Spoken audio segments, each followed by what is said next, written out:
Hello, everyone, and welcome to the Nutrition Matters Bite-Size session. My name is Martin Webster. I'm the Workforce Development Manager for People Services here in Darlington. Presenting Nutrition Matters session is Kelly Rose, Public Health Lead for Children and Young People. Kelly, I'm going to hand over to you and start the presentation, and off we go. Hi, everyone. So I'm going to talk about why nutrition is important, why it matters, but more of an overview today. And I think it's always important when you talk about nutrition that it's just talk about it's being just one part of the jigsaw puzzle. So we know from the Maslow's hierarchy that the foundations for a child or young person, or for an adult for that matter, we need sort of that feeling of safety. Children, young people, that sleep routine, being physically active, we know that's good for all our mental health, and having those positive relationships, feeling supported, having that positive mental health and self-esteem, that sense of self-control, and then the balanced diet is just one piece of that puzzle. I just wanted to start with that because we want our children, young people to live a happy, healthy life and want them to be able to contribute positively to society. So thinking about the problem, I think it's always important to think solution-based, but once we know sort of what we're working with, I think that's quite important. So from a global point of view, most nations are not on target of meeting their nutrition focus targets. So in 2020, the Global Nutrition Report was produced, and there's huge malnutrition burden. So UK, like many other countries, are off course to meet our targets for obesity rates, diabetes and female anemia, which of course is really important in terms of future generations' maternal health as well. So these graphs are just showing you that underweight, although that's sort of decreasing steadily, overweight is increasing. You can see that girls are at the blue, and girls are sort of dipping in obesity and boys are going up. But of course, we know that there's a problem with eating disorders, more so in females. So it's, that we've got to take that into account when we look at those graphs. So the widening gap is talked about quite a lot, and the inequalities in terms of obesity levels. And we find that children who are living in more deprived areas, economically deprived areas, and in ethnic minorities are more likely to have higher obesity rates. And then children who live in a family where at least one parent or carer is living with obesity are more at risk of excess weight in their long term as well. So although we can see that children, young people, obesity rates are actually decreasing or stabilising in more affluent areas, there's something we need to think about in terms of making sure that all our children have access to healthy, nutritious foods. So now more than ever, because of the COVID time in the last couple of years, eating in the absence of hunger, which is using food as sort of an emotional crutch, as it were, and self-soothing, you're more likely to have that happen in children that are in less stable backgrounds, have gone through more trauma, sort of using that food as an emotional tool. And usually children living in more low stress environments, they're more likely to have a healthier relationship to food. And what we found obviously through COVID, that uncertainty is spread through, most households really. And so it's thinking about how we create that safety and that certainty for children, young people, so they can develop that healthy relationship to food. And so obviously within COVID-19, research was showing there was varied responses. So there was lots more snacking. There was also households where cooking from scratch became more normal than usual as well, but emotional eating itself became more prevalent, which is why we've seen a spike in eating disorders. So even from your binge eating and emotional eating to also restrictive eating as well.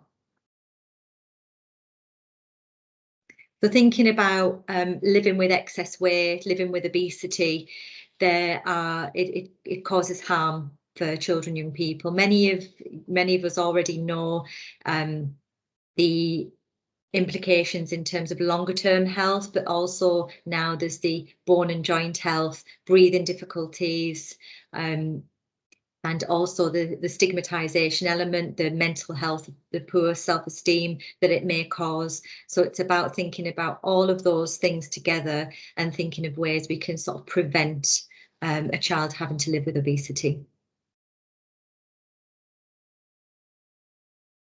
And that's just a run through of this slide of all those things that can be an issue and that it is harmful for children and young people's health. So every year there is a huge sample of the population that give their eating patterns, their dietary, what they're having, their dietary intake, as it were, and it's called the National Diet and Nutrition Survey. And this is just a run through of the latest results, which were pre-COVID time, but we could already see that was a huge issue with the 11 to 18 years age group having the poorest diet in the UK, really. And if you think that age group generally have been like the strongest age group, but now we're thinking in terms of nutrient deficiencies, of their longer term health, and also the future generation, because these are the future workforce, the future generation, really. So the teenage years need some attention in terms of how we increase their nutrient intake. And so grandparents are doing really well. They're actually nearly to their 5 a day, but thinking about teenagers only not even reaching the 3 portions of fruit and vegetables a day. And, you know, I very much doubt within the last year that's changed much, if not maybe even decreased. And 26% have low vitamin D status when we think about that teenage age group again, which is a huge problem for bone health and that risk of depression as well. And then there are also other nutrients that are really important for bone health, for immune health as well, that we need to make sure that they're getting, and having those fruits and vegetables are more important than we think. So why does it matter? Well-nourished children do better in terms of contributing to society, in terms of performing well in school. And what happens is, in terms of when we eat food, it's sort of that survival functions, the organ functions of our body, the heart and kidneys and all those types of things, they take the nutrients they need first, and then the remaining nutrients are allocated for the growth. And then the last priority is for the social and learning. So it's sort of layered in how our body uses the nutrients that come in there. So it stands to reason that you know, those nutrition deficiencies, especially early in life, of your B vitamins, your zinc, your omega-3 fatty acids, like those things, they can really impact brain health and brain development if they're missing early in life. There's a huge link between nutrition and behavior. Access to nutrition and sort of breakfast especially is associated with that reduced aggression, that improved behaviour, that avoidance of being suspended in school, the poor behaviour in school, the discipline problems. And this has been something we've known for quite a while, that improved school performance and achievement is linked with better nutrition. And of course, having poor diet is linked to poor mental health, in terms of having that lacking that positive outlook and being able to perform well, and of course linked to levels of anxiety as well, and nutrient deficiencies, especially the B vitamins as well, and not eating enough fuel for your body, and the increased risk of obesity and related health outcomes, because you can be malnourished, you know, badly nourished and not get the micronutrients and all that full spectrum of nutrients that you need, and be living with obesity. Yes, so there's quite a lot of evidence, especially in the last couple of years, and I will do another session completely just on the links between food and mood, but there is that high amount of evidence now that shows that a diet high in junk foods, low in fruit and vegetables and whole grains is associated with a higher risk of depression or anxiety. So food is a huge part of that puzzle. Yeah, so there's just what I've covered, that maximising of intellectual potential and the prevention of the deficiencies and the undernutrition, the diet-related disease going forward, giving those better future, and the health of the next generation is so important. So we often hear people talking about this nutrient, that nutrient. I've just done it. I've just talked about B vitamins and omega-3 fatty acids, but and it sometimes can really muddy the waters when we really only think in nutrients and certain foods. Oh, if you eat blueberries, then this happens. But actually, when we've looked at whole diet perspectives, so for example, the Mediterranean diet is the most studied eating pattern in terms of improving mental health outcomes and overall health outcomes, and not just looking at weight, not just looking at healing, like that whole spectrum. So it's much more important to be focusing on what you eat the most of the time, that sort of overall, just having treats on a weekend or a certain part of your diet of high fat, high sugar, that's absolutely fine. Like, we shouldn't be going for perfection, we should be going for progression. So thinking about the whole of our eating pattern, rather than just thinking about, oh, I've got to lower carbohydrates or I've got to lower fat, it's actually what you have most of the time.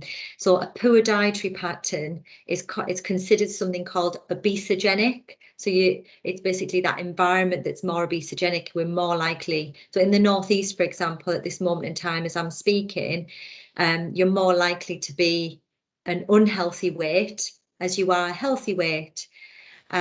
Because the normal diet is fairly low in fruit and vegetables and whole grains and quite high energy dense, so high in fat, sugar products, sweets, white bread, crisps. So it's thinking about how we can make small shifts to increase fruit and vegetables and whole grains, replacing the white bread, the white rice and pasta to the whole wheat can make a huge difference over time. That fibre keeps you fuller for longer, and it really feeds the gut health and the gut microbiome, which I'll talk about at another session as well. But it's really that shift in perception. It's what you do most of the time that counts. When we talk to young people, it's not about being perfect and an all or nothing approach. It's these small changes made consistently over time can really go a long way.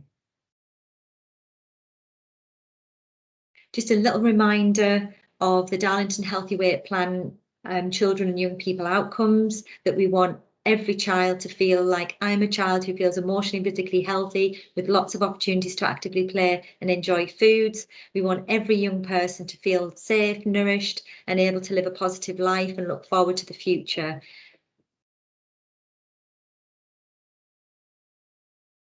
So at the end of the slide here, I've got lots of signposts and information if you want to find out more. The NHS Change for Life have a cooking together programme where you can get recipes. You can have a look at the Food and Mood Centre in Australia, led by Professor Felice Jacka, and they've got the updated research that's happening all around the world, and one of the best documents in terms of being a food business or leisure or a childminder, or whoever you are working within the system with young people, applying all our health.gov.uk is a really good place to start finding out more about what you can do to support children, young people in eating healthy. Thank you.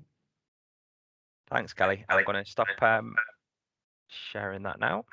Excellent. So I just noticed a couple of bits and pieces while you were talking then, and just a couple of questions really. So the first one is around that solution focused approach that you mentioned, because I think that's a fantastic way of looking at things.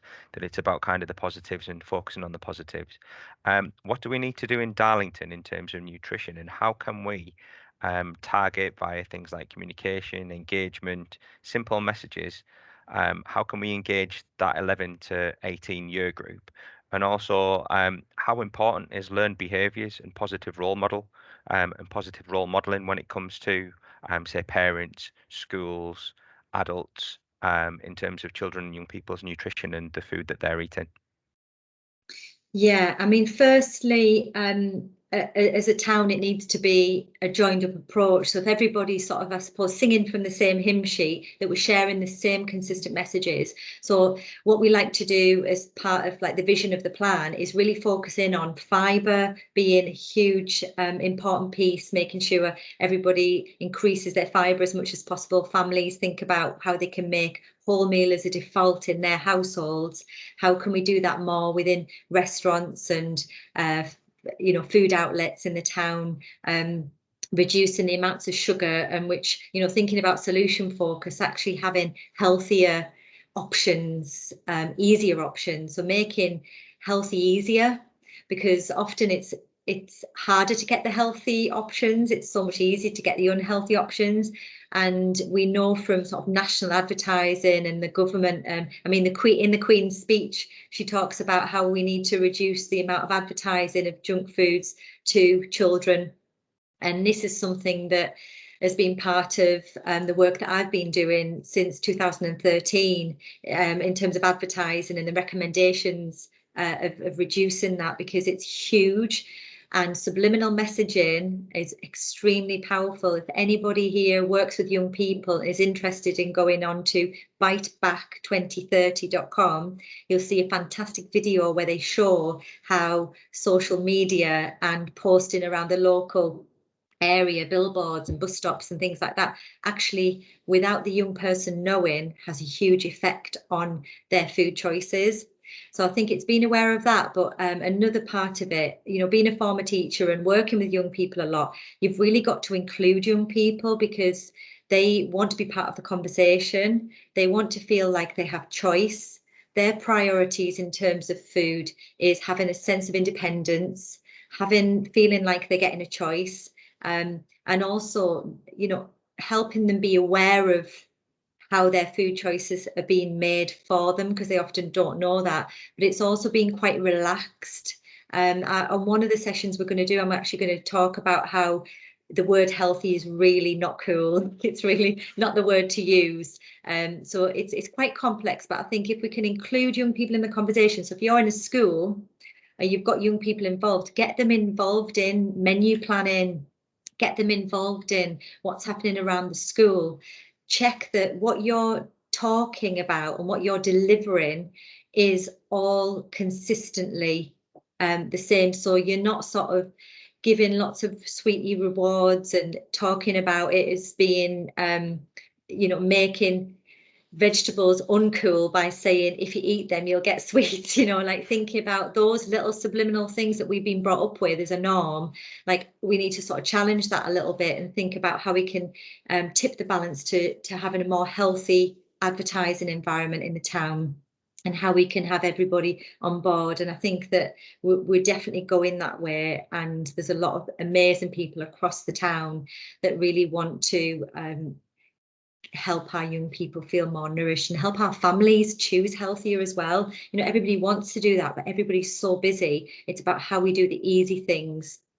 And then there was, sorry, I've forgotten the last part of your question. Yeah, it was just about kind of I think you've answered quite a lot of it as well, to be honest, because we were talking about positive role modeling and learned behavior, and you're talking about that kind of positive role modeling in terms of what children, young people see, what children, young people hear, what children, young people are involved with, and getting them involved in participating and making decisions and taking that ownership. So Yeah. I guess from a learned behavior and seeing a really positive kind of outlook and a positive actions from adults that they're around, and Yeah. obviously older kind of children, young people as well, that has a huge impact on children, young people, teenagers, schools, etc. as well. Yeah, I think as well, it's like thinking about it as being more of a journey, because I think people just like get really, I mean, I've felt it myself as a parent, like you get a bit stressed, like you think, oh, why are they not eating this? Why are they not having hummus? Like, or, why are they not eating olives or whatever like that, but why are they just not eating fruit and vegetables? Like there's so much stress around it, that I think that thinking of it as more of a journey and doing smaller changes is really helpful, and knowing that you're not on your own. Like it's a challenge because you go in, parents are sort of against sort of these floodgates of society norms. So I think if everybody sort of starts to work together and knows that it's not about perfection, it is a journey, and role models in terms of what you're doing, even if they're not quite taking it on board yet, it's actually known in the evidence that when a child has felt the most safe, so thinking about sort of, foster service and things that we're working with, where a child has felt most safe in their life, those habits and routines, even if they don't quite follow them for a while and they go off track as a teenager, they're more likely to do those things in adulthood. So it's about knowing that even though it might feel like a bit of a fight and a bit of a challenge, just keep going and be strong, and know that actually you having these really good embedded routines in your household and what you're doing actually will make a difference in the long run, even though it might take you years to actually see it. Consistency, isn't it? Yeah, brilliant. That's great. Thanks very much, Kelly. Much appreciated. The video itself will be available via the Workforce Development intranet and also on Living Well Darlington. So thanks everybody for watching, and thanks to Thank Kelly. you. Cheers all. Thank you.